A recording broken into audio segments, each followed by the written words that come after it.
ইমাম আবু ইউসুফ রহমতুল্লাহ আলাইহি একবার দূর দূরান্ত থেকে সফর করে বাসায় ফিরলেন।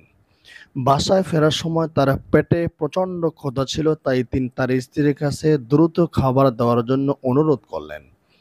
তার স্ত্রী দ্রুত খাবারের ব্যবস্থা করলেন।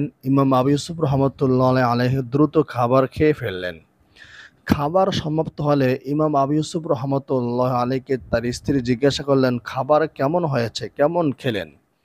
ইমাম আবু ইউসুফ রহমতুল্লাহ আলাইহি বললেন, মাশাআল্লাহ, খাবার তো খুবই ভালো হয়েছে।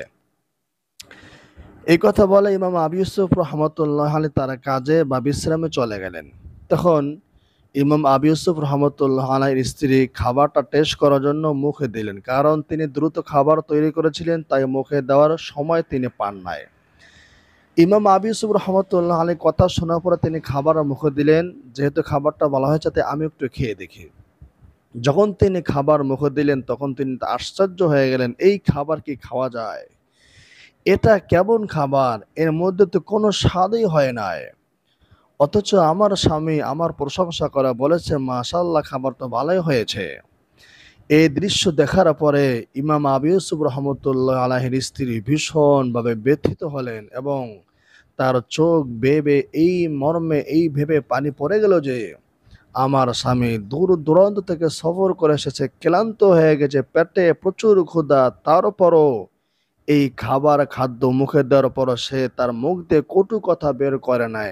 আমার প্রতি তার কোনো খারাপ ধারণা আসে নাই, আমাকে সে গালাগালি করে নাই। এই কথা ভাবতে ভাবতে তার চোখ দিয়ে পানি পড়ে গেল। আর সে দুটো হাত আসমানের দিকে তুলে দিয়ে দোয়া করে বলল, হে মালিক, হে আল্লাহ, আমার যে স্বামী আমার প্রশংসা করেছে, আমি কষ্ট করেছি ঠিকই, কিন্তু আমার কষ্ট তো যথার্থ হয় না, তবু সে আমার কষ্টের মূল্যায়ন করেছে, আমার প্রশংসা করেছে। আল্লাহ, তুমি আমার স্বামীকে দেখিও। আল্লাহ, তুমি আমার স্বামীর মান মর্যাদা বৃদ্ধি করে দাও। আল্লাহ, তুমি আমার স্বামীর গুনাহ মাফ করে দাও। আল্লাহ, তুমি আমার স্বামীকে মৃত্যুর উপরে জান্নাতের মধ্যে স্থান দিও।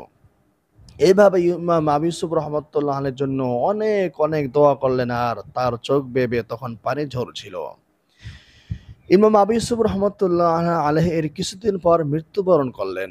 মৃত্যুবরণ করার পরে তার এক শাগরিদ স্বপ্নে দেখে জিজ্ঞাসা করল, হুজুর, আপনার সাথে আল্লাহ তাআলা কেমন আচরণ করেছেন?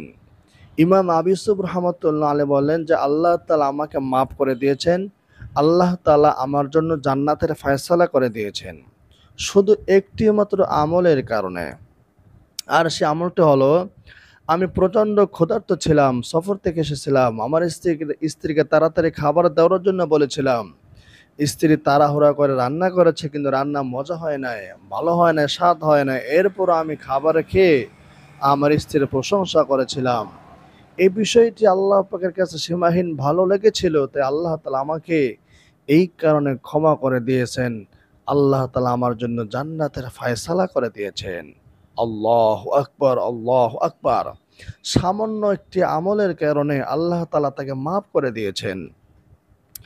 রাসূলুল্লাহ সাল্লাল্লাহু আলাইহি সাল্লাম সম্পর্কে হাদিসে এসেছে, মা আবা রাসূলুল্লাহ সাল্লাল্লাহু আলাইহি সাল্লাম কত্তু। নবী করিম সাল্লাল্লাহু আলাইহি সাল্লাম কখনো খাবারের দোষ ধরতেন না। বন্ধুগণ, অনেক সময় মহিলারা তাড়াতাড়ি রান্না করার কারণে খাবারের মধ্যে চুল পড়ে থাকতে দেখা যায়। এতে করে অনেক স্বামীরা বিরক্ত হয় এবং স্ত্রীদেরকে গালমন্দ করে। তারা একটু চিন্তাও করে না, রান্না বান্না করা মোটামুটি সহজ কাজ নয়, একটি কঠিন কাজ, একটি ব্যতিব্যস্ততার কাজ, একটি পেরেশানির কাজ। রান্না করতে হলে পেঁয়াজ আনতে হয়, রসুন আনতে হয়, আলু আনতে হয়, সকল কিছু আনতে হয়, একটা পেরেশানিতে থাকতে হয় নারীদের, মহিলাদের। আর সেই কাজের মধ্যে একটু চুল যদি খাবারের মধ্যে পড়ে যায়, তাহলে তো কোনো কোনো স্বামী আছে স্ত্রীর ১২টা বাজিয়ে দেয়। বন্ধুগণ, এই কাজটি মোটেও করবেন না। আপনারা খাবারে যদি চুল পড়ে যায়, ধৈর্য ধরুন, সবর করুন। দেখবেন ইনশাআল্লাহ এই সবরের ফলাফল আপনি দুনিয়াতেও পাবেন, পরকালেও পাবেন। পাকিস্তানের বিখ্যাত আলেম হযরত মাওলানা মুফতি তাকিসমানি সাহেবের ওস্তাদ আজিজুল হাসান মুজুব রহমতুল্লাহ আলাইহি এক বাড়িতে মেহমান হলেন। সে বাড়িতে খাবার খাওয়ার পরে খাবারে খুব প্রশংসা করলেন এবং স্ত্রীরও খুব প্রশংসা করলেন যে এই খাবার যে মহিলা রান্না করেছে তার রান্না খুবই দারুণ হয়েছে।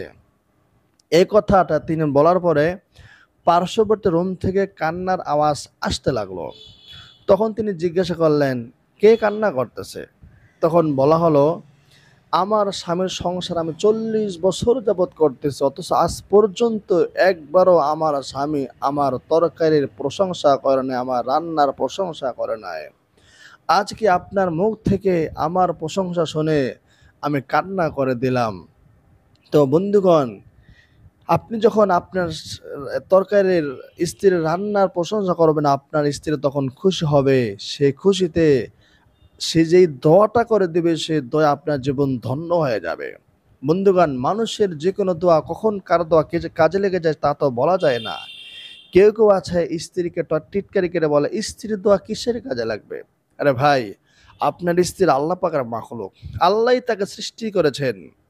আপনি কাবা ঘর ভাঙলে যেই পরিমাণ আপনি গুনাহ পাবেন, একটা স্ত্রীর মনে বা একজন মানুষের মনে কষ্ট দিলে তার থেকে বেশি আপনি গুনাহ পাবেন।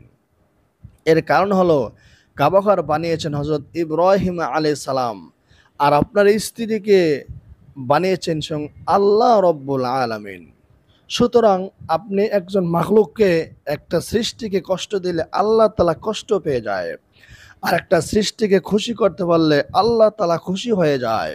এইজন্য বন্ধুগণ, আপনার স্ত্রী রান্না বান্না করে খাবার যখন পরিবেশন করে আপনার সামনে উপস্থাপন করবে, ওই সময় খাবারের চুল দেখলে নাক ছিটকাবেন না, বরং নিজেকেই মনে করে সান্ত্বনা দেবেন যে বেচারি অনেক কষ্ট করে রান্না করেছে, তাড়াহুড়া করে রান্না করেছে, ছেলে মেয়ে আছে তারা ডিস্টার্ব দেয়, তারপরও তো রান্না করে সময় মতো আমার সামনে খাবার উপস্থাপন করেছে।